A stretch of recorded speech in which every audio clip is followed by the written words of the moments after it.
एक समय की बात है, एक गांव में मोहन नाम का एक आदमी रहता था। मोहन को तोते पालने का बहुत शौक था। एक दिन वह बाजार गया और वहां उसे एक बहुत ही बुद्धिमान तोता दिखा।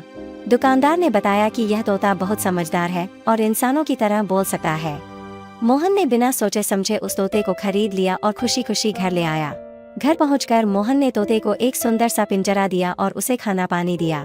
मोहन ने सोचा कि वह अपने दोस्तों को इस तोते के बारे में बताएगा और उन्हें दिखाएगा।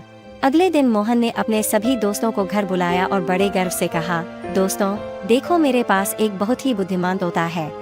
यह इंसानों की तरह बोल सकता है। सभी दोस्तों ने बड़ी उत्सुकता से तोते को देखा। मोहन ने तोते से कहा, तोता बोलो नमस्ते। तोता चुप रहा। मोहन ने फिर से कहा, तोता बोलो नमस्ते, लेकिन तोता फिर भी कुछ नहीं बोला। मोहन को बहुत शर्मिंदगी महसूस हुई।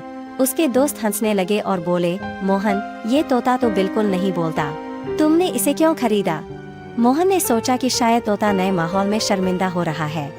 उसने दोस्तों को विदा किया और फिर से तोते से बात करने की कोशिश की। जैसे ही सब दोस्त चले गए, तोता अचानक बोला, क्या तुम पागल हो? इतने सारे लोगों के सामने मुझे बोलने को कह रहे थे। मैं कोई तमाशा नहीं हूँ। मोहन यह सुनकर दंग रह गया। उसने तोते से कहा, अरे तुम तो सच में बोल सकते हो, तो फिर तुमने मेरे दोस्तों के सामने क्यों नहीं बोला?